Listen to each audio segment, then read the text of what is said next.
Je suis très heureux de vous accueillir à cette visioconférence dans le cadre des Journées nationales de l'ingénieur. C'est la 9e édition qui est organisée par IESF, Ingénieurs et Scientifiques de France. Alors, c'est en tant que président du comité économie d'IESF que j'organise un certain nombre d'événements qui sont labellisés par les Journées nationales de l'ingénieur. Alors aujourd'hui, on a un invité de marque, c'est le professeur Zied Zalila, qui est le PDG fondateur de la société de R&D Intelitech, Intelligence Technology, et qui est également son directeur R&D. Il est en même temps enseignant, nous verrons ça. Les sujets d'intelligence artificielle m'intéressent depuis longtemps, puisque je suis depuis plus d'une vingtaine d'années impliqué dans tout ce qui est, appelons ça, transformation numérique, donc évidemment l'intelligence artificielle. Mais j'ai eu une approche que je voudrais vous remémorer et on verra justement la rupture et la chance que nous avons d'avoir Zied Zalila aujourd'hui à notre conférence. Alors en fait, j'avais fait une conférence dans le Business Club d'IESF le mardi 10 avril sur la notion d'intelligence artificielle, le concept et les enjeux.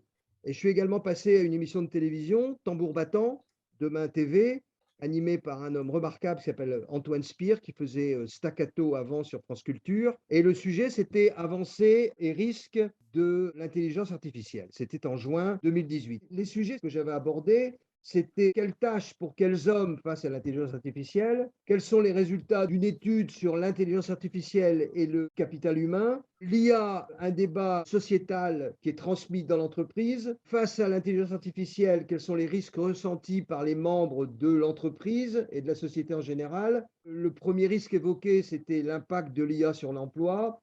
Le deuxième risque évoqué, c'était la qualité de vie au travail, en sachant que l'IA était encore un ovni et que les DRH étaient peut-être les acteurs d'une pédagogie éclairée de l'IA. Vous retrouverez tous ces thèmes avec la notion de révolution des intelligences et d'évolution de l'intelligence artificielle. Tout ça a été vu dans un angle un peu historique et je voulais dire ça en introduction.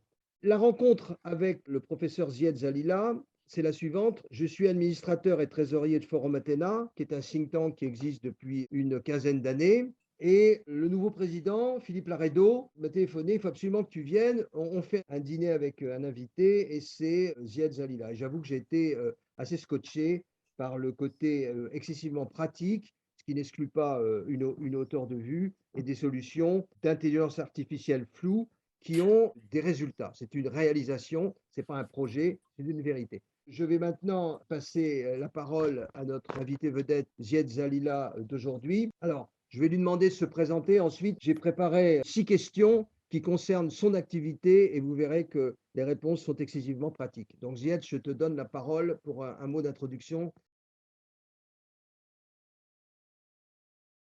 Merci beaucoup Christophe et merci à l'USF de m'offrir cette opportunité pour présenter une IA, une intelligence artificielle particulière que j'ai appelée IA flou augmentée.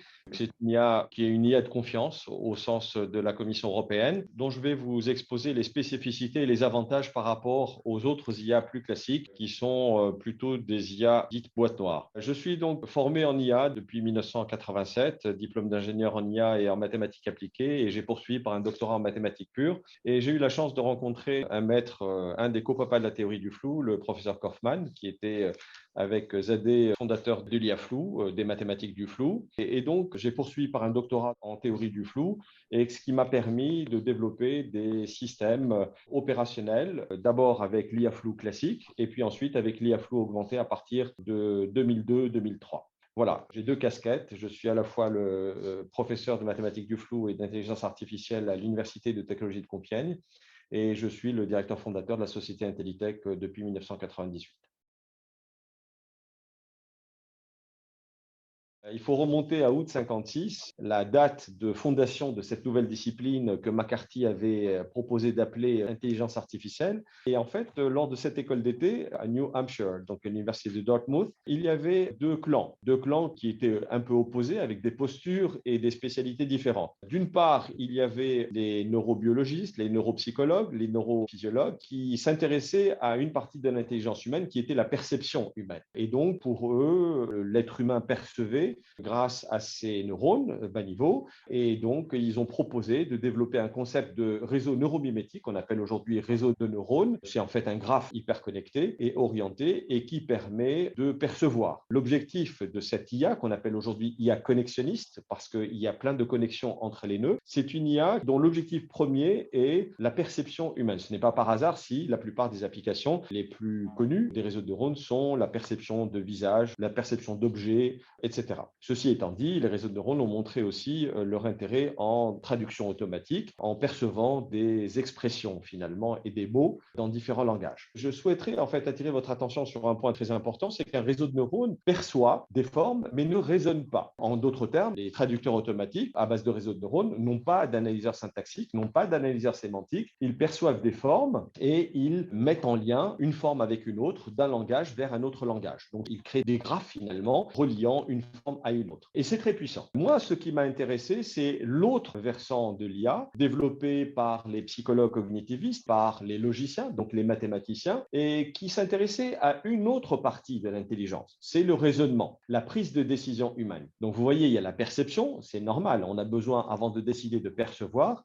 Et une fois qu'on a perçu, grâce à nos sens, nous devons décider. Cette décision peut être automatisée ou elle peut être réfléchie. Et c'est ce qui fait la spécificité de l'être humain avec son cortex cérébral par rapport à d'autres animaux et surtout son néocortex, le nouveau cortex. C'est ce qui nous permet de développer des raisonnements en vue de prendre des décisions qu'on espère être les meilleures possibles. Et tout raisonnement est toujours explicite. Et le raisonnement humain est basé sur des connaissances. Et les connaissances, ce sont soit des équations, soit des règles de décision, ça peut être aussi un arbre de décision qui permet à l'être humain de prendre ses décisions de façon rationnelle et de façon consciente. Et de ce fait, on se retrouve dans une IA qui est obligée de manipuler des symboles. Là, ça fait 10 minutes qu'on a commencé la conférence. Vos processeurs intégrés permettent de comprendre ce que je suis en train de dire parce qu'ils analysent le flot de symboles que je suis en train de vous transmettre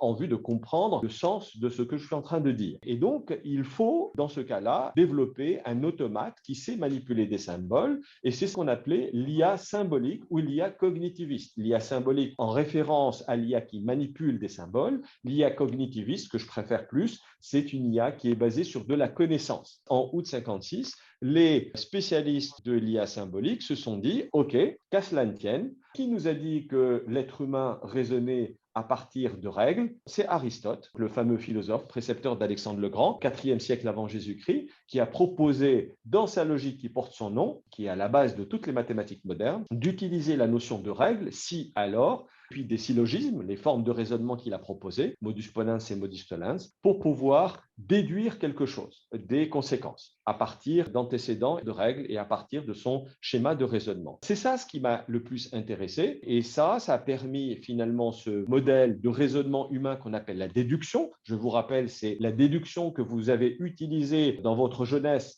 pour faire des démonstrations en mathématiques. C'est aussi la déduction qui vous permet de prendre des décisions pour savoir si vous allez acheter telle voiture ou tel appartement, etc., etc. Et le raisonnement déductif est une des formes du raisonnement humain que les spécialistes de l'IA symbolique ou cognitiviste ont mobilisé en vue de développer des systèmes de prise de décision automatique qu'on appelle les systèmes experts. Donc, les plus anciens d'entre nous savent ce que c'est qu'un système expert. Les jeunes spécialistes en IA, peut-être pas, parce qu'ils ont plus concentré leurs efforts sur les réseaux de neurones, donc l'autre approche d'IA connexionniste. Mais il faut savoir que l'IA cognitiviste ou symbolique existe et elle permet de développer des systèmes à base de règles. Vient se rajouter une autre différence par rapport à ce que je fais. C'est-à-dire que les spécialistes en août 56 ont utilisé la logique d'Aristote, une logique vrai-faux, noir-blanc, 0-1, celle qui interdit la contradiction, celle qui interdit d'avoir un troisième état possible de vérité.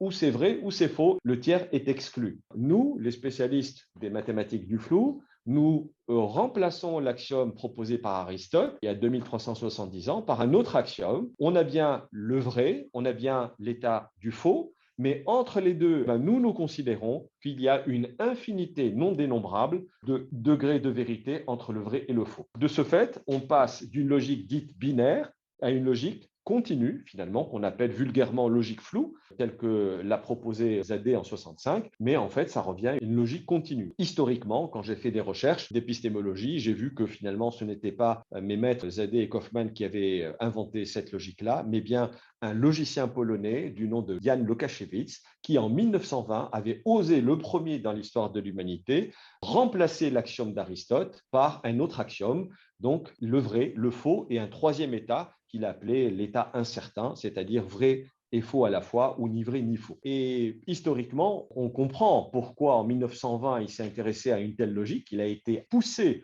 à proposer une telle logique, alors que jusqu'alors, personne n'y avait pensé, tout simplement parce qu'en 1920, ses amis physiciens en quantique s'arrachaient les cheveux avec la logique binaire qui ne permettait pas de tenir compte de la superposition d'états, puisqu'en physique quantique, on peut être à la fois 0 et 1. Je vous fais référence au fameux exercice de pensée de Schrödinger. Le chat de Schrödinger, il est dans la boîte. Tant qu'on n'a pas ouvert la boîte, on ne sait pas s'il est vivant ou mort. Donc, on dit qu'il est à la fois vivant et mort. En fait, on ne sait pas dans quel état il est. Et donc, c'est ce troisième état, qui est la spécificité des ordinateurs quantiques d'ailleurs, dont on peut tenir compte en logique ternaire. C'est une forme de logique continue. Mais en fait, en logique floue, on pousse le bouchon encore plus loin, puisque on s'autorise d'avoir une infinité d'états possibles. Et donc, vous voyez, là où je veux en venir, c'est que quand on fait des maths floues, finalement, on fait du quantique avec une infinité d'états de façon native. Donc ça, c'est ce qu'on a permis de faire, l'IA symbolique, soit binaire, soit floue. C'est cette IA que j'ai utilisée depuis 1987 jusqu'à 2002 qui m'imposait une contrainte. La contrainte était la suivante, c'est de demander à un expert la connaissance, l'ensemble des règles sur lesquelles allait se reposer le schéma d'inférence, le syllogisme, pour pouvoir faire des déductions. Et là, on fait référence finalement à une technique proposée par un autre maître philosophe, non pas le maître d'Aristote, qui était Platon, mais le maître de Platon, qui était Socrate. Socrate avait proposé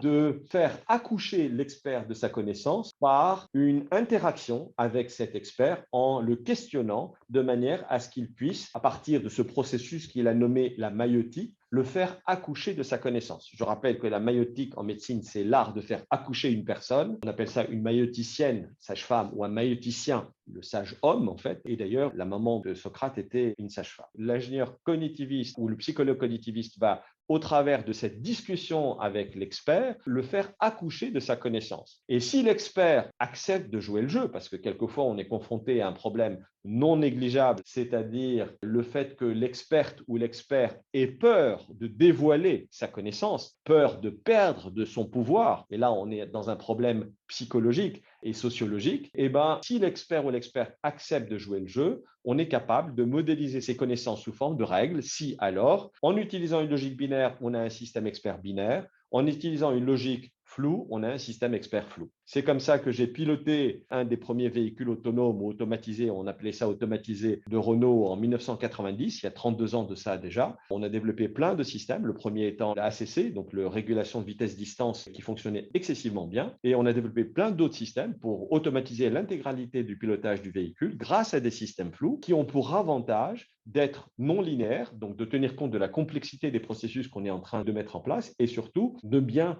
modéliser la connaissance humaine. Parce que l'être humain, comme je le dis à mes étudiants, ne raisonne pas en noir ou blanc, mais raisonne en nuances de gris. Et je dirais même plus que 50 nuances de gris, si on peut se permettre ce joke-là, c'est en une infinité de nuances de gris. Et donc la logique qui est la plus adaptée, c'est la logique continue dont je viens de vous parler. Cette démarche de maïeutique, donc, qui est le propre de l'approche d'IA symbolique, l'avantage, il est clair, c'est qu'on a un système de décision dit boîte blanche, transparent, puisque la connaissance est le fruit de la pensée humaine. Donc, évidemment, l'être humain est capable de comprendre ce qu'il a sorti. Donc, ça, c'est l'avantage non négligeable. On dit que c'est une IA boîte blanche, qu'on peut l'auditer et la valider et la certifier sans aucun problème. Pour la petite histoire, les systèmes experts binaires n'ont quasiment jamais marché. Les systèmes experts flous ont très bien marché depuis qu'ils ont été conçus dans les années 70. Premier système expert flou. Par contre, la limite de cette approche, c'est comment produire cet ensemble de connaissances. Toute la question est là. Vous allez me dire, facile, il suffit de questionner l'expert. Et là, on se retrouve coincé par Une autre limitation que j'ai détectée en psychologie cognitive et qui a été prouvée par toutes les études menées depuis la fin de la Deuxième Guerre mondiale, lorsqu'il y a eu l'installation de la guerre froide entre le bloc Est et le bloc Ouest, l'Union soviétique d'un côté et les États-Unis d'Amérique de l'autre. Et on était coincé par la puissance de calcul des ordinateurs de l'époque et on s'était dit, si on mettait des êtres humains avec des QI très élevés et qu'ils coopéraient, peut-être qu'ils feraient mieux qu'un ordinateur de l'époque. Et bien la réponse est non. Les tests ont été poursuivis et même d'un point de vue neurobiologique, on a montré qu'un être humain, même avec 200 de QI, ce qui est exceptionnel, ne serait pas capable de mobiliser de façon consciente plus d'une dizaine de variables en simultané pour prendre sa décision face à un problème de la vie réelle. C'est beaucoup à la fois, donc 10 dimensions, ça veut dire si x1 vaut a1 et x2 vaut a2 et x8 vaut a8 et x9 vaut a9 et x10 vaut a10, alors je prends telle décision. Généralement, la plupart des décisions sont prises avec un critère. Je donne un exemple, je prie d'excuser le gouvernement, mais une règle toute bête qui ne marche pas du tout, c'est la règle d'aide pour le chèque énergie. Dire que si je gagne moins de 2 000 € net par mois, je vais avoir droit à 100 € d'aide carburant. Et si je gagne 2001 €, j'y ai pas droit, mais c'est complètement nul parce que je peux gagner 2000 € par mois et travailler en télétravail, donc je ne me déplace absolument pas, je n'ai pas de voiture. Et de l'autre côté, je gagne 2001 € et j'ai 300 km chaque jour pour aller à mon travail. Donc vous voyez que les décisions politiques sont généralement simples, mais tellement simples qu'elles sont inapplicables. Et tout le monde finalement est mécontent. Et donc, d'un point de vue politique, j'aborde ce domaine-là. Une bonne politique nécessiterait des systèmes multicritères, mais avec un très grand nombre de critères, juste pour tenir compte de la complexité et de la spécificité des situations. Des règles statistiques, je n'aime pas les stats. Les stats, c'est citoyen moyen. Qu'est-ce que ça veut dire qu'un citoyen moyen? C'est patient moyen. Qu'est-ce que c'est qu'un patient moyen? C'est consommateur moyen. Qu'est-ce que c'est que consommateur moyen? Parce que ça nous simplifie la vie en supposant en plus des hypothèses tellement drastiques que ça ne s'applique absolument pas à la réalité. En particulier, supposons la loi normale. Mais il y a plein de processus qui ne suivent pas de loi normale. Pourtant, ça nous arrange parce qu'à partir d'une loi normale, on peut calculer la moyenne, on peut calculer l'écart type. Je vous défie de trouver un actif financier qui suit une loi normale. C'est des lois de Student à queue épaisse. Donc, normalement, écart type infini. Et donc, le gestionnaire de portefeuille, il serait bien embêté de dire si c'est risqué ou pas, parce que de toute façon, il ne peut pas calculer d'écart type. Donc, on voit bien qu'en économie, en politique, mais de façon générale en sciences, on s'impose des approches qui sont trop simplistes de mon point de vue. Mais pourquoi? Parce que tout simplement, on essaye de résoudre ce problème-là avec notre cerveau humain et on oublie que notre cerveau humain, ce n'est pas parce qu'on est bête ou pas, c'est parce qu'on est humain, on ne pourra pas résoudre des problèmes complexes qui vont mobiliser des dizaines de variables en simultané. Et donc, c'est là où j'interviens et je me dis finalement, puisque théoriquement, mon cerveau suffisamment développé, très complexe, me permet de raisonner de façon abstraite, de façon mathématique, en dimension n, pour développer une théorie qui me permettrait par la suite de développer un exocerveau qui lui permettrait, grâce à cette théorie multidimensionnelle, de résoudre des problèmes de la vie réelle parce que lui ne sera pas limité par ces 10 dimensions qui sont la limitation de notre entendement humain. Et c'est exactement ce que j'avais imaginé en 89. Je vous raconterai la petite anecdote qui m'a incité à imaginer cette IA floue, donc augmentée. L'IA floue classique, c'est celle que j'ai apprise de mes pairs. La construction de la connaissance se fait par discussion, entretien avec homme au sens humain. La limitation de cette approche, c'est on est confronté, même 200 QI, à des connaissances qui peuvent être très limitantes, très approximatives, au sens elles ne reflètent pas le phénomène complexe que j'essaye d'appréhender dans toute sa complexité. Et donc, je vais faire appel à mon cerveau humain pour concevoir un exocerveau. Vous connaissez l'exosquelette pour vous permettre de porter de lourdes charges, courir très rapidement ou marcher si vous ne pouvez plus marcher, etc., etc. L'exocerveau est donc une orthèse cognitive, ce n'est pas une prothèse cognitive, donc je garde bien toujours mon cerveau, mais je supplée mon cerveau humain qui est limité par un exocerveau qui va me permettre de résoudre des problèmes complexes que mon cerveau humain ne pourra pas résoudre. Donc, c'est bien une coopération entre un cerveau humain et un cerveau artificiel. Le cerveau humain a pour objectif de poser les problèmes, de dire, tiens, aujourd'hui, je vais m'intéresser au pilotage de missiles, tiens, aujourd'hui, je vais m'intéresser à la modélisation du comportement consommateur, tiens, aujourd'hui, je vais m'intéresser à prédire si une entreprise dans laquelle je vais investir va défaillir ou pas, tiens, aujourd'hui, je vais m'intéresser à savoir si ce CV, je vais le convoquer pour un entretien ou pas, etc., etc. C'est l'être humain qui définit l'ensemble des prédicteurs potentiels, des variables potentiellement prédictives qui permettraient de résoudre le problème. J'interdis à Xtractis de créer des variables artificielles pour éviter que le système final soit inintelligible. Je rappelle que les réseaux de neurones ne font que créer des variables synthétiques, puisque tous les nœuds des couches cachées, c'est des variables artificielles. Il est créé pour résoudre le problème que vous lui demandez de résoudre sans comprendre comment il le fait.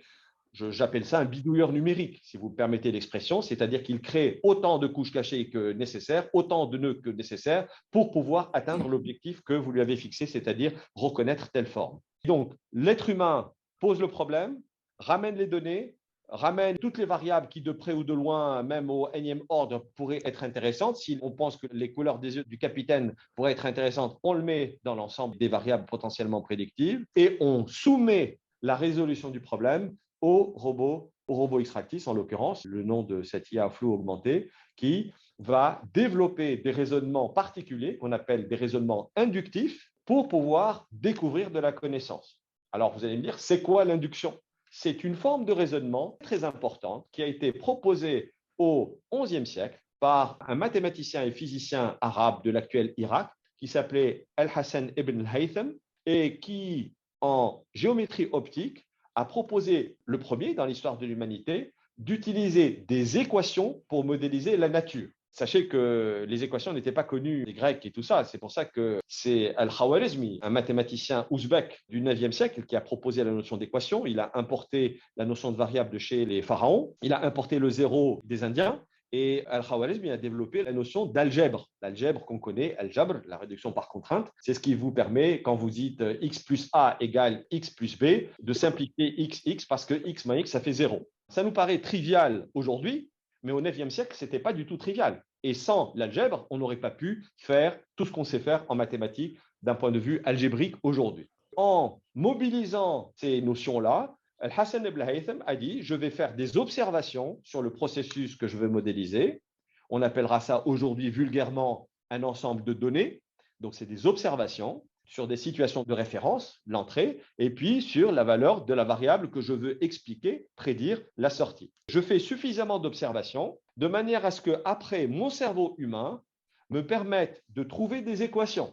Ce processus de découverte de connaissances, en l'occurrence ici pour Al-Hassan ibn al-Haytham, c'était des équations analytiques. Pour Xtractis, ça sera des règles, mais c'est une équation non linéaire, c'est pareil. Pour Hassan ibn al-Haytham, au début du XIe siècle, il avait dit, je vais utiliser mon cerveau humain pour pondre des équations. On appellera ça des lois de transfert, si vous voulez, des fonctions de transfert, des modèles en mathématiques, des lois, tout simplement, de comportement.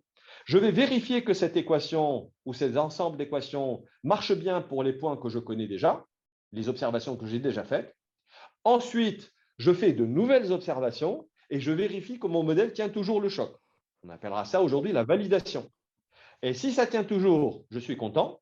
Et si mon modèle ne tient pas, eh ben, je suis obligé de le modifier de manière à ce qu'il marche pour tous les points, aussi bien ceux qui sont connus que les points inconnus. Et j'itère ça indéfiniment jusqu'à ce que ça se stabilise. Cette approche-là a été reprise au XIIIe siècle par un moine franciscain qui s'appelle Roger Bacon, qui était professeur en Sorbonne. Il parlait l'anglais, bien sûr, le français, mais aussi l'arabe. Il s'est intéressé aux travaux de Hassan ibn al-Haytham et il a développé dans son ouvrage le nom de méthode scientifique expérimentale.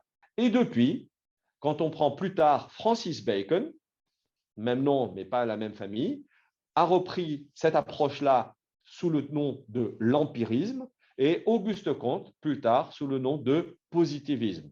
Et donc, on retrouve cette notion-là en science expérimentale, c'est le raisonnement inductif que nous mobilisons pour produire de la connaissance. Et donc, ce que je demande à mes robots Xtractis Generate, ceux qui sont spécialisés en induction, c'est de faire exactement la même chose, mais de façon beaucoup plus performante qu'un cerveau humain.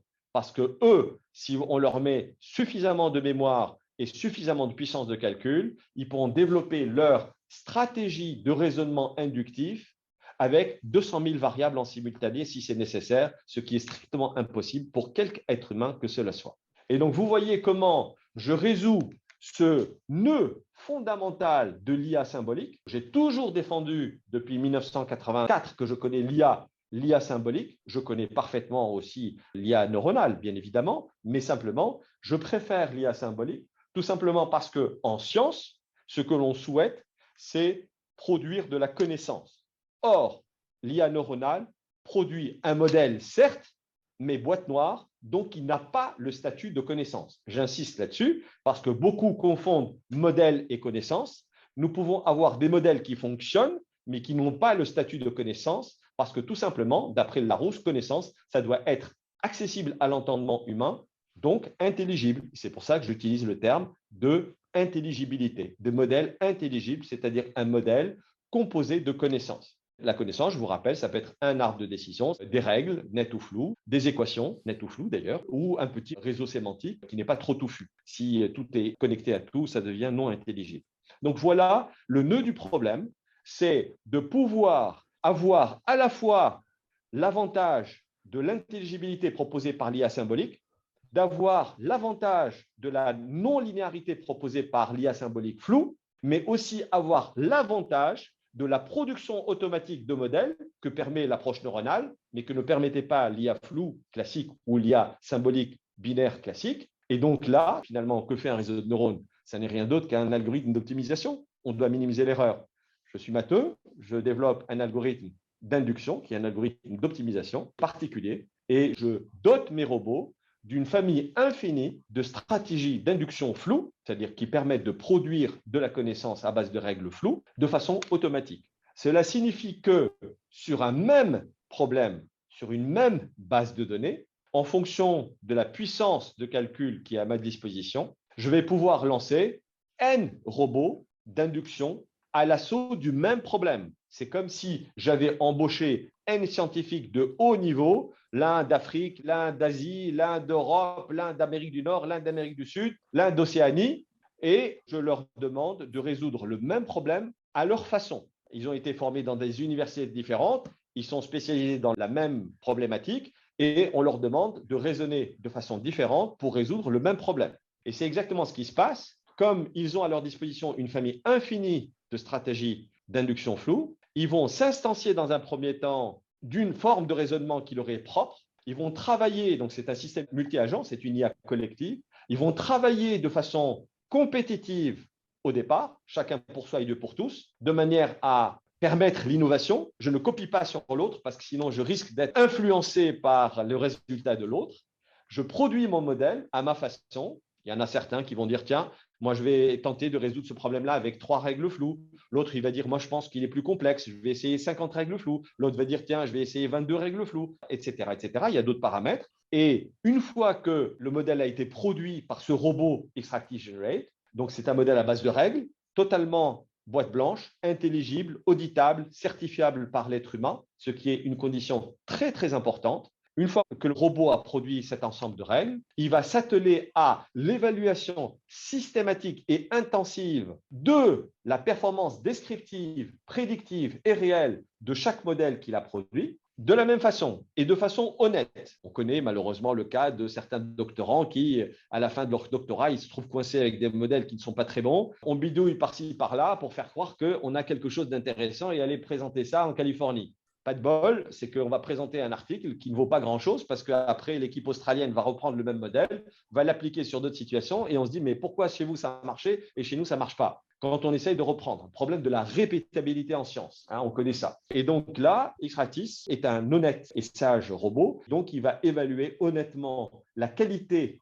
de ce qu'il a produit. Et si c'est nul, il va dire, excusez-moi, mais j'ai foiré sur ce coup-là. Le raisonnement que j'essaie de développer sur cette base-là ne me permet pas d'obtenir un modèle de bonne facture. Prenez-en compte. Donc, ne faites pas comme moi. Et l'autre, il va dire, moi, j'ai trouvé mieux que toi. L'autre, il va dire, j'ai trouvé encore mieux que toi. Une fois cette phase compétitive passée, on passe à la deuxième phase, qui est la phase coopérative. En d'autres termes, en imaginant, les robots se mettent autour de la table et ils se disent, alors, qui a trouvé le mieux? Et ils vont analyser dans ce cas-là les stratégies de raisonnement inductif qu'ils ont mises en place, qu'ils ont mobilisées pour obtenir ces bons résultats. Et ils vont analyser ces stratégies de manière à créer N nouvelles stratégies qu'ils espèrent plus efficientes que les N stratégies précédentes. C'est assez sophistiqué, mais c'est exactement comme ça que ça fonctionne. Donc, ce sont finalement des robots intelligents qui créent de nouveaux robots plus intelligents qu'eux, parce qu'on travaille au niveau méta, on travaille au niveau de l'amélioration de la stratégie de raisonnement qui va permettre, on l'espère, produire, induire, comme on l'appelle, des modèles plus performants. Et donc, c'est bien une IA collective qui est compétitive, coopérative et évolutive. Et ça évolue comme Darwin, si vous voulez, de génération en génération. Et quand est-ce que finalement on arrête les robots extractifs? Au moment où je vous parle, les 750 robots derrière sont en train de travailler. Ils travaillent 7 jours sur 7, 24 heures sur 24, 365 jours l'an. Ils ne s'arrêtent jamais de raisonner. Donc, on est esclavagiste finalement, puisque ce sont mes scientifiques virtuels qui ne prennent pas de vacances, qui ne font pas grève, qui ne tombent pas malades, sauf s'il y a un ventilo qui tombe en rade, bien évidemment. On revient à l'acception première de robot. Le terme robot proposé par Asimov, ça veut dire esclave. Donc, ils travaillent comme des scientifiques virtuels 24 sur 24, de manière à nous aider à trouver les meilleures solutions possibles en termes de modèles intelligibles aux problèmes que l'être humain a posés. Vous voyez la différence. Donc, tout ça pour vous expliquer comment ça fonctionne et pourquoi j'ai été amené à proposer cette IA innovante, disruptive au niveau mondial d'ailleurs. On a 2 serveurs qui ne font que lancer les techniques concurrentes de Xtractis, que sont les réseaux de neurones, les boosted trees et les forêts aléatoires, les random forests. Ce sont les 3 techniques non linéaires, les challengers sérieux de Xtractis. Si vous allez sur le site xtractis.ai, ou Intelitech.ai, vous verrez qu'il y a des études de cas, qui sont des papiers scientifiques d'ailleurs, qui expliquent pour le problème posé, quels sont les résultats proposés par Xtractis, quels sont les résultats proposés par les 3 techniques concurrentes. Vous avez un exemple sur la maintenance prédictive du compresseur d'une turbine à gaz de frégate militaire. C'est un problème qui est à 14 variables. Ça paraît simple, 14 variables. Eh bien, que nenni, il a fallu à Xtractis le modèle le plus robuste, donc c'est-à-dire le plus performant d'un point de vue prédictif en termes de validation, et le plus intelligible, donc le plus compact, celui qui utilise le moins de variables possible, celui qui utilise le moins de règles possible, celui qui utilise le moins de variables par règle, tenez-vous bien, contient 306 règles floues.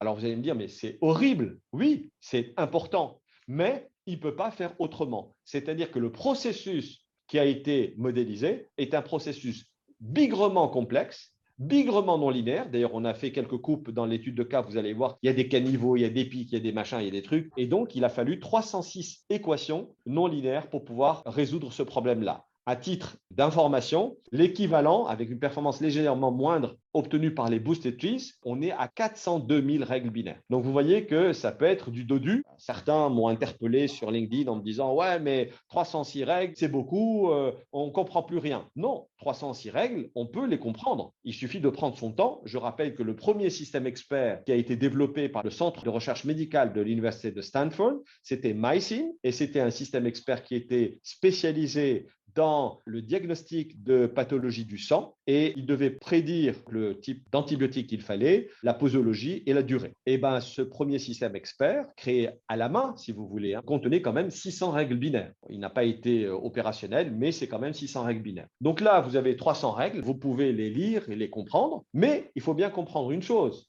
et certains se sont trompés, parce qu'ils pensent que les règles se chaînent. Dans le flou, les règles ne se chaînent pas. Les règles sont sans chaînage, c'est-à-dire qu'on est dans une situation, il y a un certain nombre de règles qui se déclenchent et c'est tout. Donc, la déduction est très rapide et la compréhension de cette déduction est très facile. Il n'y a que quelques règles pour un point donné qui vont être déclenchées pour pouvoir expliquer la variable à prédire. Donc ça, c'est le premier système. Je vous donne un autre exemple dual en médecine génétique, diagnostic génétique du cancer de la prostate, que vous pouvez trouver aussi sur le site. Là, vous avez au contraire énormément de variables, 12 600 variables.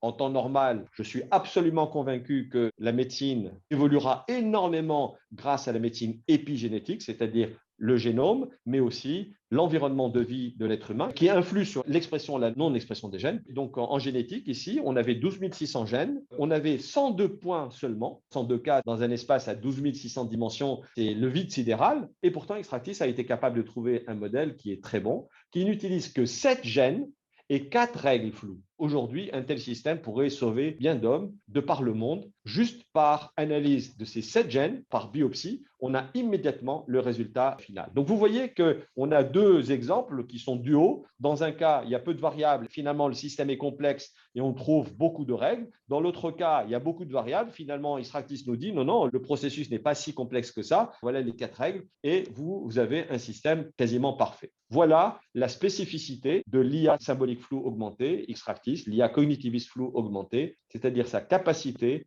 à produire automatiquement, à partir d'une base de données, un ensemble de connaissances sous forme de règles et qui sont auditables par l'expert métier et certifiables par le régulateur. Donc, une IA symbolique floue augmentée, très innovante, disruptive et on peut le dire unique au monde.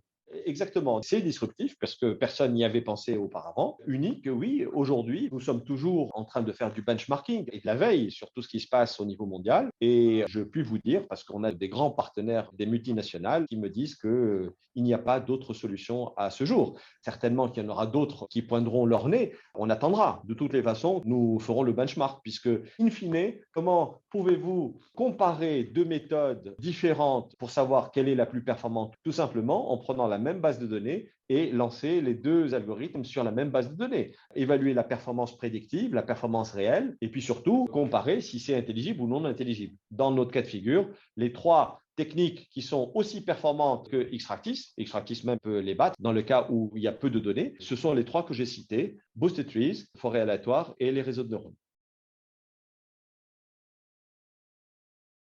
Je vous ai dit que c'était un exocerveau, donc qui permettait de retrouver les lois de comportement de tout phénomène complexe, de processus et phénomènes complexes, du moment qu'on a une base d'observation sur ce phénomène complexe.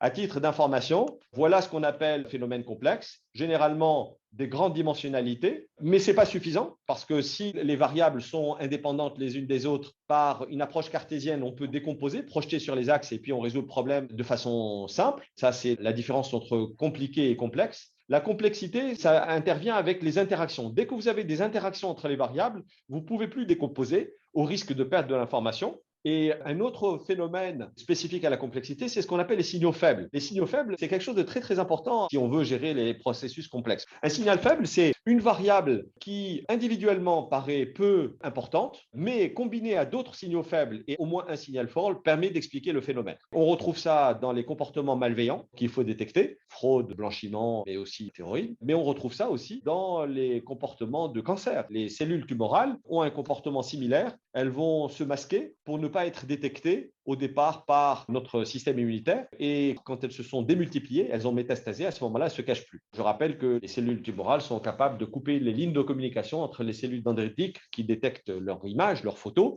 et puis les lymphocytes qui ont pour travail de les détruire. Donc, on a finalement des comportements non linéaires, non monotones, non décomposables. Les phénomènes complexes peuvent aussi faire appel à du savoir tacite, implicite, comme je vous l'ai dit, quand un expert décide par intuition. Quand vous essayez de modéliser leurs connaissances, c'est très difficile parce que quand vous allez leur dire, mais monsieur le chef de service, vous avez 40 ans d'expérience, comment faites-vous pour dire si c'est ça ou ça? Il va vous dire, je sais que c'est ça, je me base sur ça, mais il ne vous donnera pas nécessairement les règles parce qu'il a agrégé toutes ces règles en un système automatisé de reconnaissance de forme. Donc, Extractis permettra de retrouver les règles cachées finalement de sa stratégie de décision implicite. Données de référence hétérogènes, subjectives, objectives, qualitatives, quantitatives. Vous pouvez avoir même des trous dans la base, comme ici, données de référence de faible qualité. On peut avoir des données incomplètes, valeurs manquantes. On peut avoir des données bruitées, c'est des signaux faibles. Vous pouvez avoir peu de cas, et à ce moment-là, l'approche statistique ne marche plus. Vous savez que le réseau de neurones, si vous avez très peu de cas, ça se plante allègrement. Il faut énormément de cas pour pouvoir obtenir un réseau de neurones performant. Et puis, les données floues, c'est les données imprécises, incertaines, subjectives. Et là, on parle d'incertitude épistémique, c'est-à-dire incertitude non pas liée au phénomène qui est aléatoire, mais liée à l'ignorance. Donc ça, c'est ce qu'on appelle complexe. Donc on va combiner la théorie des relations floues dans N que j'avais proposée en 93 avec un raisonnement inductif pour pouvoir proposer l'IA floue augmentée. Ici, vous avez différentes techniques. qui peuvent résoudre des problèmes de modélisation prédictive. J'ai retenu 3 propriétés sur les 38 que je définis pour définir une IA de confiance efficiente, non linéaire, robuste pour les PPC, processus et phénomènes complexes, et intelligible pour les PPC. Et là, vous voyez que les 3 techniques concurrentes que j'aime beaucoup, c'est forêt aléatoire, boosted trees et réseau de neurones, sont non linéaires, sont robustes pour les PPC, mais ne sont pas intelligibles pour les PPC, alors que Xtractis permet d'obtenir des modèles intelligibles pour les PPC. C'est le « et » qui fait la différence. Vous avez des techniques qui permettent d'obtenir des modèles intelligibles, mais elles ne sont pas robustes pour les PPC. Un système expert, c'est bien intelligible, puisque c'est moi qui le conçois, mais il n'est pas robuste pour les PPC, à cause de la limitation de l'entendement humain. Vous avez vos données qui sont sous cette forme-là. Tout problème extractisable doit être proposé sous forme de base structurée. Si vous avez des données non structurées, il faut pré-processer de manière à obtenir une table structurée. Vous pouvez avoir des trous, il n'y a pas de problème. On peut avoir des modèles de régression lorsqu'on prédit une variable continue. On peut avoir un modèle de classification multinomiale lorsqu'on veut prédire si c'est telle classe ou telle classe. Et lorsque je vais faire des modèles de scoring, je peux aussi le faire avec Xtractis Generate. Une fois qu'on a proposé ces données, les robots d'induction se mettent au travail. Ils produisent des modèles, ils évaluent leur robustesse, ils améliorent leur stratégie de raisonnement inductif de manière à obtenir d'autres modèles. Et in fine, on a des modèles comme ceci. Voilà un modèle tel que proposé par Xtractis. Ceux qui me connaissent savent qu'il m'est très cher parce que c'est le premier modèle qui a permis à Xtractis de gagner son premier benchmark international en 2004 en Californie. Il fallait modéliser la décision inconsciente d'un cerveau humain en train d'évaluer une tomate fraîche. Ça aurait pu être un parfum, ça aurait pu être un vin. Et donc, évidemment, tout ce qui est sensoriel ne peut pas être explicité. Et c'est pour ça qu'il faut faire appel à Xtractis pour pouvoir retrouver le comportement caché, implicite du cerveau humain, du moins inconscient, en train d'évaluer. Donc, de façon paradoxale, comme je le dis, Xtractis est capable d'expliciter le non explicitable. Si on lui propose 2000 variables, en première intention, chaque modèle va générer un modèle à 2000 variables et ensuite, ils vont sabrer les variables qui servent strictement à rien. C'est une approche holistique, holos, l'entièreté en grec, qui est complètement duale de l'approche qu'on a apprise à l'école, c'est l'approche réductionniste physicaliste de Descartes. Donc, je ne suis pas d'accord avec Descartes lorsqu'il dit ma méthode permet de modéliser n'importe quel processus complexe, parce que Descartes avait confondu le compliqué avec le complexe.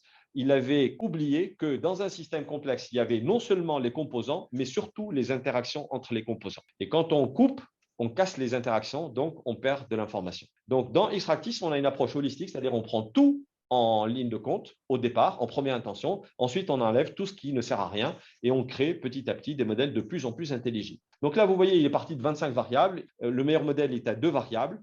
Il me dit, pour prédire le sucré tel que perçu par le moi inconscient, le cerveau inconscient de l'être humain, j'ai besoin de la somme des sucres, heureusement, mais aussi de l'acidité totale. Et pour ces 2 variables, il va qualifier la première variable par 2 classes floues, la deuxième variable par 4 classes floues, donc c'est des bigaussiennes asymétriques, mais vous voyez que c'est la hauteur qui vaut 1 et pas l'intégrale. On appelle ça une distribution de possibilités. On ne manipule pas de probabilité en flou généralement, mais c'est surtout des possibilités de nécessité. C'est des mesures ensemblistes non additives. Je ferme la parenthèse pour ne pas vous embêter avec des maths, mais s'il y a des questions sur les maths, je pourrais vous en parler. Les règles qui sont produites automatiquement par Xtractis sont 4. Donc, il me dit la meilleure solution, elle est à 4 équations non linéaires.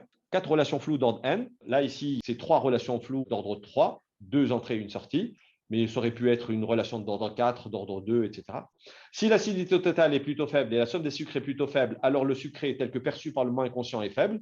Cette règle, elle est là, dans l'espace de décision, somme des sucres, acidité, et elle représente cette partie de la surface de décision. La deuxième règle dit si l'acidité totale est plutôt faible, toujours ici, et que la somme des sucres est moyen, on passe de là à là. À ce moment-là, le sucré est détecté par mon cerveau.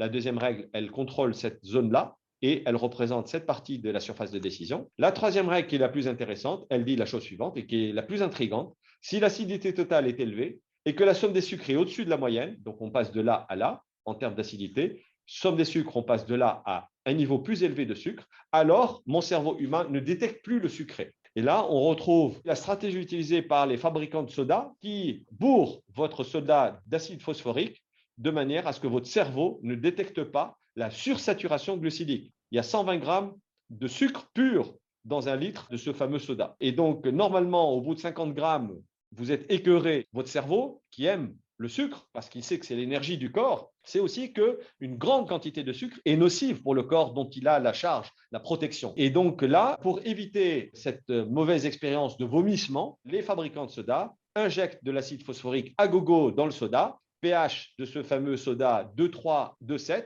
Le pH du citron pur, c'est 2,3. Donc, en fait, votre cerveau, il est dupé finalement par l'acide phosphorique et le sucre, c'est la meilleure drogue qui existe pour le cerveau. Et vous terminez votre litre de soda, vous demandez un autre litre de soda et ainsi de suite. Résultat, les dents sont attaquées parce que c'est acide, l'estomac est attaqué, l'émail des dents par c'est du sucre, c'est des caries, diabète, maladie cardiovasculaire, obésité, j'en passe et des meilleurs. Je vous rappelle que l'OMS recommande pour un adulte maximum 25 grammes de sucre par jour. C'est ça ce qui est intéressant, c'est que Xtractis peut nous étonner en tant qu'experts métier par des connaissances qu'on n'avait pas imaginées et finalement qui sont là, puisque là, si la connaissance il a créé, c'est qu'il avait l'information dans la base de données qu'on lui a fournie. Et de ce fait, c'est ce que je dis, Xtractis permet de redonner le pouvoir à l'expert métier ou à l'experte métier et de leur permettre de devenir plus intelligent. Plus intelligent, c'est-à-dire que j'avais un certain niveau de connaissance et grâce à mon exocerveau, je vais rajouter une autre couche de connaissances qui m'était inconnue, que je pourrais valider, que je pourrais infirmer éventuellement. Et c'est comme ça qu'on devient plus expert. La quatrième règle me dit que si l'acidité est élevée et que la somme des sucres est très élevée, à ce moment-là, mon cerveau redétecte le sucré. On se retrouve dans cette zone-là. Et là, on voit, c'est comme les bonbons qui sont à la fois très acides, très sucrés. On détecte à la fois l'acide et le sucré. Quand on fait l'inférence déductive de ces 4 règles, c'est par interpolation, puisque vous voyez qu'on a des intersections entre les classes, et c'est ce qu'on appelle ensemble flou. On retrouve cette belle surface non linéaire. Vous voyez que même avec 2 variables, on peut avoir un comportement non linéaire. Et sachez que toute décision sensorielle humaine est non linéaire. Donc, essayer de modéliser quelques décisions complexes en utilisant une technique linéaire est un non-sens absolu. Donc, c'est pour ça qu'il faut se concentrer sur les techniques non linéaires, c'est-à-dire celles-ci. IA de confiance. Le terme a été proposé par la Commission européenne le 21 avril 2021 lors d'un projet, la publication officielle d'un projet de régulation européenne sur les IA. Je vous invite à la lire. Et c'est clair, net et précis.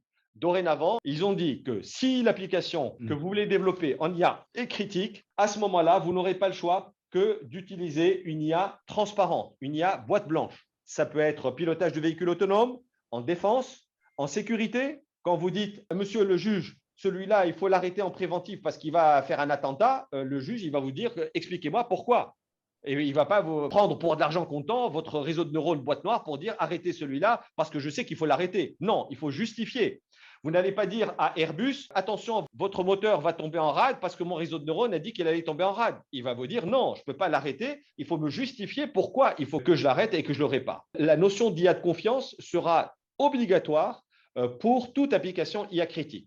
Alors, on a les domaines que j'ai cités, mais ça peut être la finance, parce que vous pouvez perdre beaucoup d'argent, la santé, parce que vous pouvez tuer des gens, mais ça peut être aussi ressources humaines, critiques. Pourquoi? Parce que tout simplement, lorsque vous décidez avec une IA boîte noire, même si votre IA semble marcher, qui me dit qu'elle n'est pas raciste? Qui me dit que votre IA ne décide pas à partir prénom Zied ou David ou Ali, refusé? Pourquoi? Parce que je n'ai pas un prénom, je dirais, français. Et là, c'est un gros problème. Donc, d'un point de vue de législation, c'est strictement interdit et donc ça sera interdit.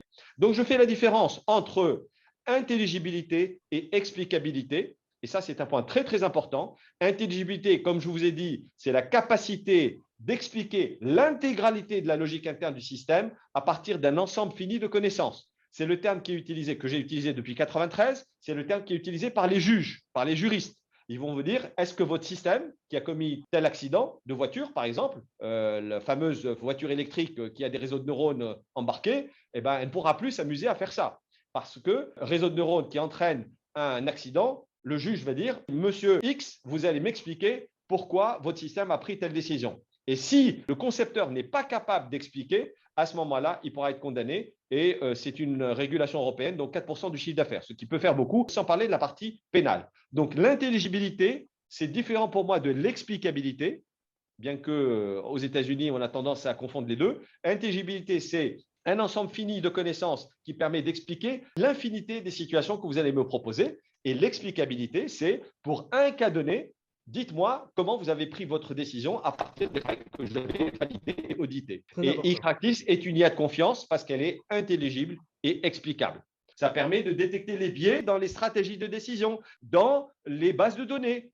Sachez qu'il y a des véhicules autonomes qui ne freinent pas lorsque c'est un piéton qui est couleur foncée. Sachez que le premier distributeur de savon de Facebook était raciste. Peau blanche, il avait du savon. Juste après peau foncée, on ne distribuait pas le savon. Pourquoi? Parce que dans la base de données, elle était biaisée. Il n'y avait pas suffisamment de cas de peau foncée. Et je vous laisse de côté les cas de détection de visage à l'entrée des écoles pour savoir si c'est un écolier ou pas. Et quand on est peau foncée, on n'est pas considéré comme un être humain et on ne laisse pas rentrer la personne. Donc, vous voyez, ça peut être gravissime. Et j'insiste là-dessus. De toutes les façons, je ne serai pas le seul à le faire puisque les juges le feront à ma place. Si j'ai quelque chose à dire, c'est qu'on ne pourra plus dire que la technologie n'existait pas. Parce que le juge dira, depuis 2003, ça existe. Et donc, si vous ne l'avez pas utilisé, c'est votre affaire.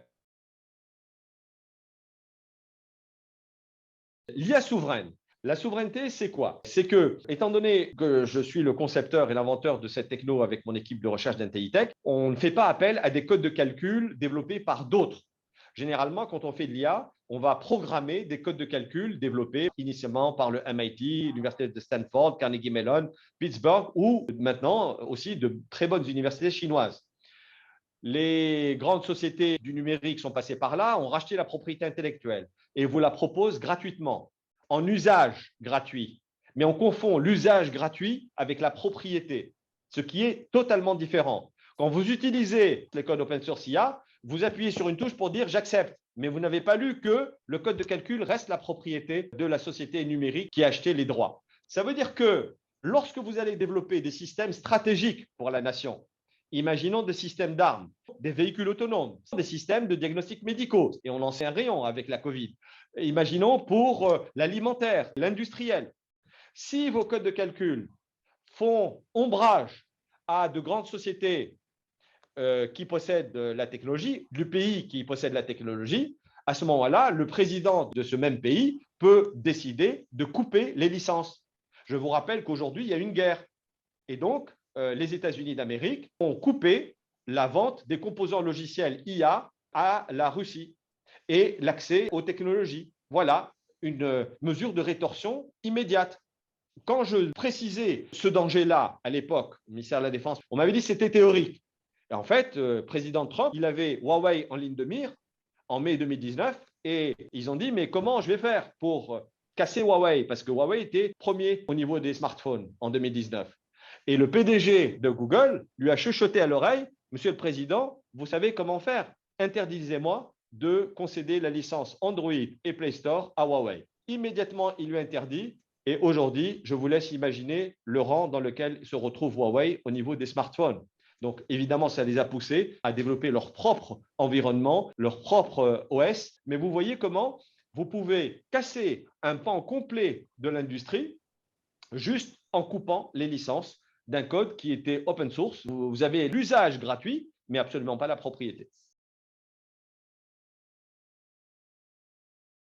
Alors, est-ce que vous avez des réactions? Moi, je suis connu de Zied parce que je suis un de ses anciens étudiants en logique floue. Donc, déjà, et je trouve que c'est très intéressant, effectivement, sur le sujet de la souveraineté, de l'IA de confiance, qui sont, à mon avis, très importants. Et ça va être des sujets qui vont exploser dans les années à venir. Mais je pense que je vais laisser les autres personnes qui… Alors, Hassen Goudjil, on t'écoute. Bonjour à tous, moi je suis Hassen Goudji, je suis président et fondateur de Colibri TD, qui est une deep tech aussi, qui travaille sur l'informatique quantique côté software. Donc je voulais faire le lien. Merci Zied pour cette intervention très intéressante et très fournie, très documentée. Et j'étais en train de me dire, mais quel va être le croisement entre ces deux technos? Parce que, alors nous, on est au tout début de cette aventure, mais on se dit, l'informatique quantique pourrait quand même beaucoup bouleverser les choses si elle arrivait évidemment à avoir à la fois un écosystème hardware stable, Oui, un peu moins sensible au bruit, etc. Enfin, il y a beaucoup de verrous et des algorithmes qui fonctionnent. Mais du coup, quelle incidence ça pourrait avoir sur vos travaux et comment ça peut éventuellement les accélérer d'une façon… Oui, Hassan, merci pour cette question. C'est ce que je disais en début de conférence. En fait, historiquement, la logique continue, la logique ternaire a été proposée en 1920 par Jan Łukasiewicz justement parce que ses copains physiciens quantiques étaient coincés avec la superposition d'états. Donc le lien est immédiat. Aristote a toujours dit c'est soit 0, soit 1. Il n'y a pas de troisième état, le tiers est exclu. Et donc Jan Lukasiewicz a dit non, si on veut gérer la physique quantique, il faut rajouter un troisième état. C'est 0,1, c'est-à-dire ni vrai ni faux ou est vrai et faux. Ensuite, il a poussé à 4 états, 5 états. Et ensuite, logique Aleph, première lettre de l'alphabet arabe et hébreu, c'est la logique continue que j'utilise aujourd'hui. Donc, en réalité, aujourd'hui, quand je fais tourner Xtractis, que ce soit sur mon portable ici ou que ce soit sur mes supercalculateurs, je peux citer donc, ces super micros qui sont Xtractis compliant et aussi les bulles qu'on a certifiées, qui sont quand même les derniers calculateurs souverains européens. Et on est très heureux de travailler avec notre client et notre partenaire Bull. Et quand on travaille avec ce matériel-là, c'est assez frustrant parce que à la fin, le processeur ne comprend pas ce que fait Xtractis, puisque Xtractis, il résonne avec une infinité de degrés de vérité, alors que la machine, elle, ne comprend que soit 0, soit 1. Et donc, on perd énormément en puissance de raisonnement inductif. Moi, ce qu'il me faudrait, c'est en fait un matériel adapté aux mathématiques manipulées nativement par Xtractis. À la rigueur, je dirais, Hassan, si j'avais un ordinateur analogique, j'irais à la vitesse de la lumière. Tu veux dire un ordinateur quantique? En fait, quantique, avec plusieurs états. Mais déjà, avec 3 états, c'est mieux que 2 états, puisque 0, 1, c'est 2 états. Et donc, sachez que Xtractis, quand il résonne, c'est avec une infinité d'états. Comme le fait un être humain, finalement. Un être humain, il résonne toujours de façon graduelle. C'est qu'à la fin qu'on tranche. On tranche en disant « oui, j'embauche », non, j'embauche pas. Donc, en fait, il faudrait qu'on en discute ensemble. Donc, tu peux avoir mon adresse et je serai très heureux d'avancer dans ce sens-là, puisque 3 pays non européens qui veulent en fait acheter les droits d'Xtractis, justement parce qu'ils voient là un outil stratégique majeur pour développer des applications importantes, y compris dans la défense. Je vous rappelle qu'avec Xtractis, je peux développer des SALA, des systèmes d'armes létales autonomes. Pourquoi? Alors, on peut me dire, mais Ziad n'est pas pacifiste. Non, non, je suis totalement pacifiste. Mais j'ai la même posture que Einstein en 1930. Quand Einstein a quitté son pays natal parce qu'il savait que le petit moustachu était en train de faire n'importe quoi et qu'il était en plus sur le coup de développement de la bombe nucléaire, il s'est dit, je vais utiliser ce que je viens de développer, la relativité, pour aider les États-Unis d'Amérique à développer la même arme avant Hitler. Et là, je vous rappelle que les SALA, les systèmes d'armes létales autonomes, tout le monde me dit, mais Ziad, il parle de médecine, il parle de SALA. Oui, parce que je suis conscient qu'il y a des pays qui s'en foutent royalement. Eh bien, il y a des pays qui ont déjà développé des SALA. Il n'y a rien à dire. Ce n'est pas un être humain qui va combattre un essaim de SALA. Je pense qu'on est exactement dans le même momentum que l'était Einstein. Et notre concurrent premier, ce n'est pas les États-Unis, c'est la Chine. La Chine est un pays multimillénaire et ils investissent, c'est un constat. C'est le pays qui investit le plus en IA. C'est clair, net et précis. En août 2017, j'ai lu le Conseil d'État chinois qui avait décidé, et j'ai alerté à l'époque, j'ai dit, regardez, ils ont décidé d'ici 2030 d'être le leader mondial en IA théorique et appliquée et industrielle, avec une valorisation de 150 milliards de dollars. On a exactement le même sujet dans le quantique. Ils ont fait les premières expériences de communication par satellite. Ah oui, ils ont réussi. Et même la communication Pékin-Shanghai, 2000 km, ce n'est pas peu de choses. Et au plus, tu parlais tout à l'heure de Stanford, etc. Moi, j'ai eu l'avantage de visiter Stanford et Berkeley il y a un mois, même pas. Ouais. J'ai été fasciné par une chose. La majorité des étudiants sont chinois. Voilà, chacun, je dirais, avance à la vitesse qu'il décide d'avancer.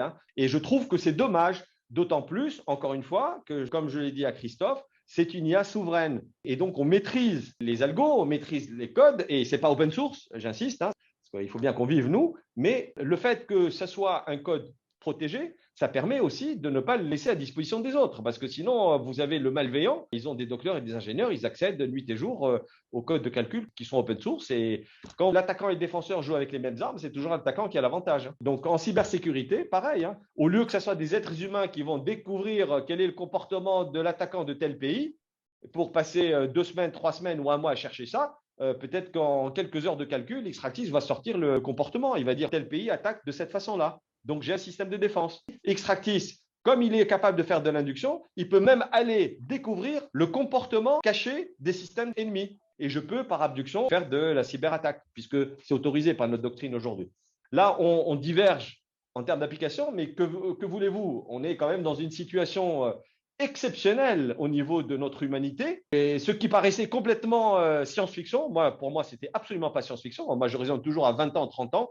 Et j'avais prévu ce coup-là. Voilà, on y est. Et qu'est-ce qu'on fait là? Il faut de l'anticipation et il faut vraiment de la stratégie de haut niveau à tous les niveaux. On a raté le coche de l'Internet parce que le papa du Minitel, il avait dit non, non, c'est nul, alors qu'on était à la base des prémices d'Internet. On a arrêté le coche de l'iPhone. C'est un Français qui a proposé à Steve Jobs à Paris le concept de smartphone. On a perdu le cloud et l'ARN messager dernièrement.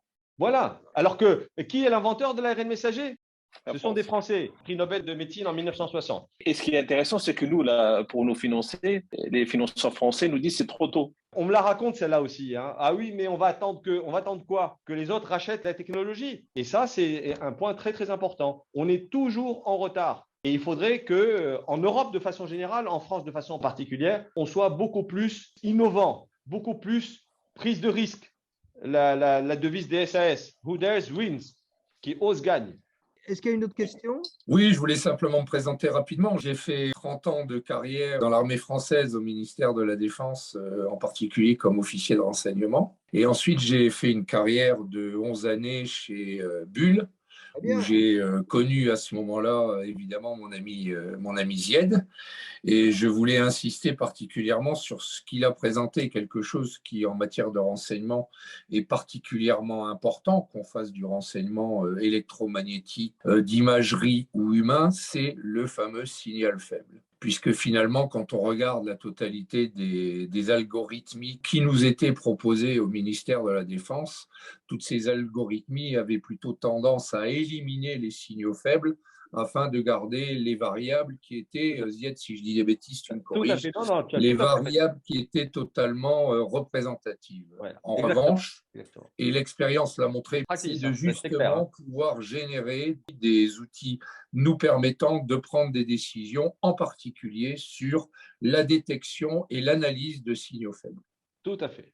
Merci Thierry. Merci. Je remercie mon ami Thierry, que j'ai connu il y a 4 ans exactement. C'était en avril 2018. Il était venu à l'UTC pour présenter un projet. J'avais fait la présentation et Thierry, étant très ouvert d'esprit et très intelligent, a tout à fait compris l'intérêt de la chose. Et c'est grâce à Thierry que Atos aujourd'hui connaît Xtractis et qu'on a pu faire des choses extraordinaires au niveau des domaines qui les intéressent. Et grâce aux experts métiers aussi qui ont suivi et que j'ai connu grâce à, donc dans le métier défense-sécurité, que j'ai connu grâce à Thierry. Et ce projet, pardon Zied, on peut en parler puisque c'est public, ce projet avait pour but de faire globalement le big data du ministère des Armées ou du ministère de la Défense. Et à l'intérieur de cet énorme projet, il y avait un certain nombre d'outils spécifiques permettant de traiter quelques signaux et en particulier des signaux faibles, de les analyser et de pouvoir les rendre explicables et intelligibles, mon cher Zied. C'est ça, exactement. Et donc là, Thierry fait référence à l'approche classique qu'on utilise, cartésienne, depuis le XVIIe siècle, discours de la méthode, pour bien conduire sa raison et rechercher la vérité dans les sciences. C'est René Descartes, notre philosophe et mathématicien français. Et simplement, physicalisme réductionniste, ça ne marche pas. Découper en petits morceaux, ça ne marche pas. Et le précepte numéro 3, ça c'était le précepte numéro 2. Et précepte numéro 3 qui ne marche pas, c'est le causalisme incrémental. Ça veut dire qu'on part de la variable la plus influente, comme vient de l'expliquer Thierry. Si ce n'est pas suffisant, on rajoute une deuxième variable. Si ce n'est pas suffisant, on rajoute une troisième variable la plus influente. Et puis après 4 variables, 5 variables, on s'arrête parce que le principe du rasoir d'Occam, chevalier d'Occam, ou bien on appelle ça le principe de parcimonie ou de simplicité ou d'économie en science, nous dit tout le reste c'est du bruit, ça ne sert à rien. Mais absolument faux. Je peux faire les démonstrations aussi bien sur les comportements malveillants terroristes que sur les comportements terroristes du cancer, il y a des variables qui sont des signaux faibles, qui sont tout à fait importantes. Et si vous ne les prenez pas en compte, vous ne pouvez pas avoir un modèle prédictif de bonne facture. Je voulais dire très rapidement que j'avais fait à l'UTC en 1990 un DEA sur l'analyse d'images satellitaires à des fins de détection d'objets très particuliers. Je vous rappelle qu'à cette époque-là, on était pas loin d'une bonne guerre du Golfe, Oui, ainsi que tous les événements qu'il y avait eu en ex-Yougoslavie. oui. Et quand j'ai connu Zied, il y a 4 ans, Zied m'a montré avec ses robots Extractis que les fameux signaux faibles dans les images satellitaires qu'on éliminait avec les traitements classiques étaient conservés dans sa technologie et nous permettaient après d'avoir d'excellents éléments concernant ces fameux signaux faibles et pouvoir dire que c'était tel ou tel type d'armes, d'éléments, etc., etc. Tout à fait, tout à On fait. a fait ça avec Zied sur le traitement d'images et on l'a fait également sur le traitement d'un certain nombre de conversations, de relevés de conversations téléphoniques entre individus plus ou moins bien famés, si je puis dire. Et là, on rejoint ce qu'expliquait Zied concernant le terrorisme et l'antiterrorisme, permettant d'alimenter, d'expliquer, de hiérarchiser au sein de ces réseaux des individus d'importance, de peu d'importance, des individus en relation, etc., etc. Un cas concret de quelque chose qui, Très sur le complexe, plan de la très complexe. sécurité intérieure, est très complexe. Tout à fait raison, merci de le rappeler, et surtout qu'on arrive à expliciter le comportement particulier de chacun des profils qui est suivi à partir juste de l'analyse des métadonnées, c'est-à-dire on n'est même pas en train de travailler sur le contenu des conversations, mais on est en train de travailler sur les métadonnées, c'est-à-dire combien de fois il utilise son appareil téléphonique, combien d'SMS il envoie pendant telle période, telle période, telle période, et on voit des comportements surgir exhibés par Extractis à partir de l'analyse des données, et c'est extraordinaire. On peut recréer comme ça des réseaux terroristes complets, des réseaux de relations Tout à fait. entre humains qui apparemment au départ étaient absolument pas en contact les uns avec les autres. Tout à fait, tout à fait. Ce qui est intéressant, c'est de dire la phase d'induction, c'est-à-dire la Oui, phase de découverte de la connaissance, prend le plus de temps et le plus de puissance de calcul. Mais qu'est-ce que c'est qu'un mois ou 2 mois de calcul par rapport à des années de recherche pour découvrir quelque chose de moins bon? Une fois qu'on a trouvé ces modèles de comportement, qu'on les a validés, leur exploitation en déduction se fait à la vitesse de la lumière, c'est-à-dire qu'on est capable de faire de l'analyse temps réel, de piloter un missile qui nécessite 1000 Hertz, 1000 décisions par seconde, un véhicule qui nécessite 200 Hertz puisqu'on est à 5 millisecondes, où on peut aller jusqu'à 75 kHz, 75 000 Hertz, c'est-à-dire pour un modèle donné, sur une puissance de calcul d'un PC normal, on peut sortir 75 000 décisions par seconde.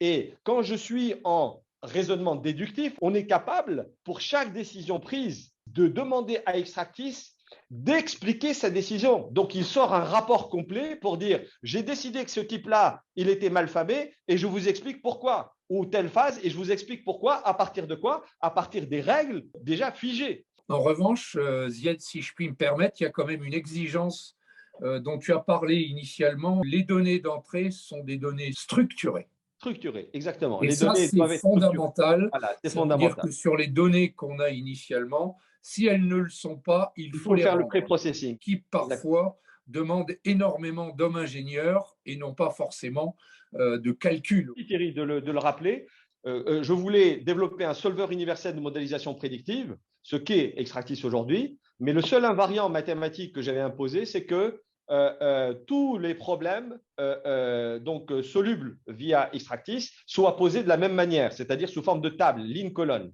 Et donc, qu'elles soient quantitatives ou qualitatives, peu importe.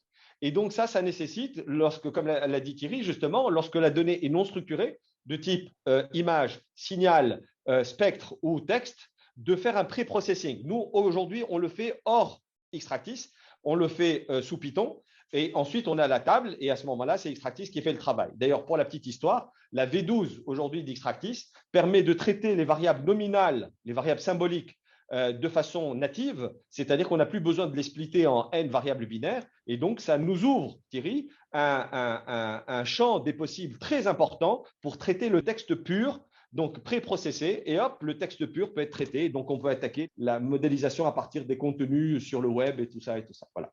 Est-ce que Jacques Boivin, tu veux dire quelque chose, non? Jacques Boivin, il fait partie du comité économie d'IESF et c'est un ingénieur il a un parcours tout à fait intéressant. Non? Non? Bon. Alors, merci de ta présence déjà. Butor, vous voulez réagir? Oui, bonjour. Non, moi, je suis tout à fait passionné Bonjour. par ce que dit Zied. Oui. Je n'ai rien à y ajouter. Merci beaucoup. Bon, parfait. Si on devait tout oublier, quel message tu veux délivrer? Je voudrais attirer l'attention des gouvernants.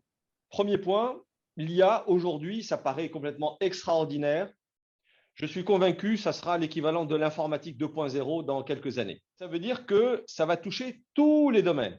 On a parlé de la finance, on a parlé de la santé, des assurances, on a parlé de la recherche et développement, de l'industrie, de véhicules autonomes, défense, sécurité, RH. Absolument tous les domaines vont être impactés par cette nouvelle discipline qui date de 1956 déjà.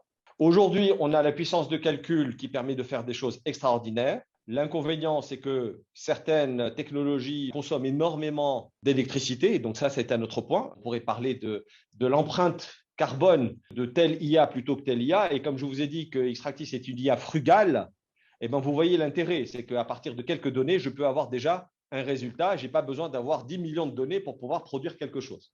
Donc ça permettra déjà de consommer moins d'électricité. Donc, il faut qu'on puisse permettre à nos jeunes d'être initiés à l'usage de l'intelligence artificielle. Que cela soit via du codage, parce qu'il n'y a pas de honte à coder, hein, donc codage de code de calcul qui existe déjà, ou via l'utilisation d'outils tels que Xtractis qui sont dits no-code, puisque, comme je vous l'ai dit, n'importe qui peut piloter Xtractis à partir de la souris, sans programmer. Donc ça, c'est un point très important, l'IA. Ensuite, le deuxième point sur lequel je voudrais insister, c'est à destination de mes confrères. J'ai 2 enfants qui sont dans une grande école de commerce et de management, Schema, et c'est génial parce que leurs directeurs, lors de la journée portes ouvertes, nous ont dit « Mesdames, Messieurs les parents, on va former tous nos étudiants à l'IA ». Donc, c'est un point bonus puisque c'est ce que je conseillais depuis 2017. Le problème, c'est que si les professeurs se limitent à présenter aux étudiants, quelque formation que cela soit, juste de l'IA neuronale ou que des IA boîte noire en disant « c'est ça ce qu'on fait de mieux et excusez-nous, on ne peut pas faire autre chose que ça », là, ça devient un gros problème parce que beaucoup de mes confrères savent l'existence d'Xtractis et je puis vous assurer que même au ministère des Armées, il y en a qui connaissaient Xtractis depuis 2016 et qui ont passé ça sous le tapis, même dans le rapport de l'IA commis par Villani, puisqu'ils avaient le rapport AFNOR avant la publication du rapport Villani. Et donc ça, je trouve que ce n'est pas très juste et ce n'est pas scientifique d'ailleurs, hein, puisque la science nous oblige à faire état de l'art tel qu'il est et ensuite critiquer cet art-là. Et je suis prêt à la critique, bien évidemment, puisque moi-même, je mobilise les autres techniques pour faire les benchmarks et profiter de cette invention disruptive. J'ai eu l'occasion de la présenter à plusieurs préfets, ministère de l'Intérieur, qui ont été subjugués par cette technique et d'autant plus fiers que c'est quand même français, c'est souverain. Je réinsiste là-dessus. Et c'est un point non négligeable, c'est un avantage qui nous est offert. Ne perdons pas cet avantage-là, de pouvoir utiliser une IA qui nous aide à devenir plus intelligents. Et donc, quand certains de mes confrères disent l'IA n'existe pas, je ne suis pas d'accord avec eux. L'IA existe lorsque cette IA résonne comme le fait un être humain et encore mieux que ne le fait un être humain. Un grand merci pour tes qualités de passion, de recherche et de pédagogie. Voilà. Donc, comme disait un personnage célèbre quand il a été élu en mai 81, avec le sujet, il y a tant et tant à faire et tant à dire. Merci à toi et merci aux participants. Voilà. Merci à vous. Merci, merci mesdames, merci messieurs de votre attention. Merci Christophe et merci l'IESF de m'avoir permis de présenter la technologie Xtractis d'IA Flow augmenté, qui est une IA de confiance. Merci. Merci Ziad, à bientôt. Merci, Bye bye. Ziad. À bientôt. Merci à vous. Merci beaucoup. Au revoir.